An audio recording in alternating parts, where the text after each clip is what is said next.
John, if you could stand by for a moment as we await John Boehner's news conference, I want to bring in Kansas Republican Congressman Tim Huelskamp, who serves on the Budget Committee and is a member of the Tea Party caucus. Congressman, thanks so much for joining us. There was quite a tongue-lashing yesterday in the caucus, and Speaker Boehner was basically saying, get your you-know-whats in line. You don't want to help the president. You're hurting me. Does he have the votes now?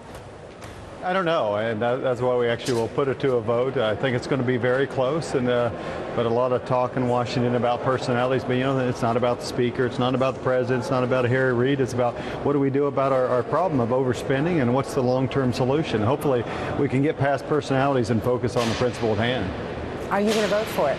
I will not. I don't think it goes far enough. I don't think it solves our long-term problems.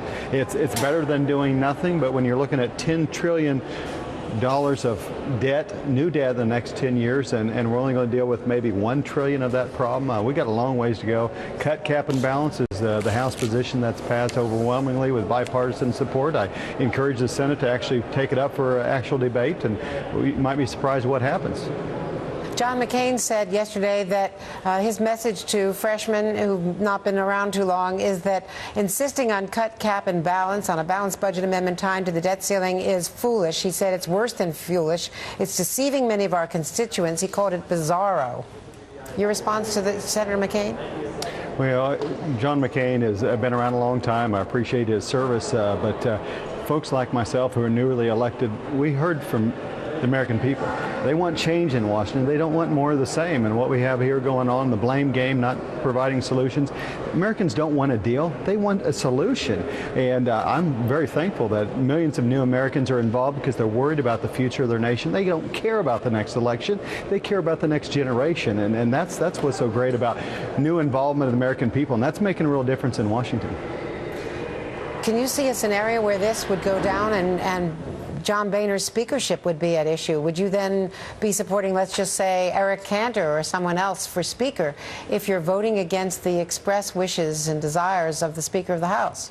Well, to me, it's not the express wishes and desires of anyone up here. It's what I hear back home. I represent 700,000 people, and none of them live in Washington, D.C. Had a town hall last night with 20,000 people. The questions we got were pretty clear. They want a solution. They want something that works long term, and it's not about the next election or 6 months or 2 months, but the next 2 decades. How do we solve a problem, a debt crisis that's going to envelop our nation because of our spending binges unless we pass that? So hopefully we'll get past the politics and the personalities and focus on the principles that we need to focus on. Would you be open to some compromise if you took the Harry Reid and the John Boehner bills and merged them somehow and made some of the Harry Reid proposed cuts more real, less gimmicky, as some have criticized them for being?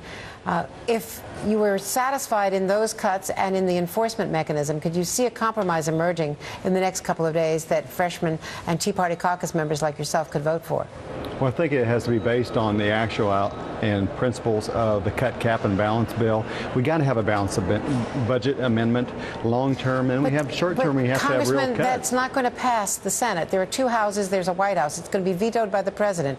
If it's going to lose in the Senate, isn't there a larger issue here where you could get some cuts, some real cuts, if some sort of compromise could emerge without the balanced budget amendment, which isn't going to pass? Isn't that something that you should then move on toward in the interests of your 700,000 Kansas constituents? Well, when you have the greatest deliberative body in the world, where always we're taught the U.S. Senate refuses to even debate. They won't have a floor debate. Harry Reid won't bring up cut, cap, and balance because I think he's afraid it might pass. If you have an open debate, when 75% of the American people, from the polls I've seen, say they want a balanced budget amendment, they want immediate spending cuts, and they want to control spending in the meantime, those are the principles of cut, cap, and balance. So it's hard to say that it wouldn't pass because Harry Reid refuses to let it come to a vote because I think his folks are worried about the next election, that if you have these 22 Democrats that say they support a balanced budget amendment, then vote against it, clearly there'll be political ramifications that they're worried about. So bring it to a vote, Harry. I think that's critical. That's what we expect people in Washington to do. Just have a vote on that. And I think they have a vote and debate. I think you'll see a great outpouring of support from people all across Kansas, at least, say, hey, that's what we want to pass in the Senate. So, yeah, he may be afraid to bring it to a vote, but that's really indicative of a real problem in Washington. Well, with time short, there is very little time to bring that up for a vote again. But the Speaker of the House has now come in. So, Congressman, thank you very much for joining us today.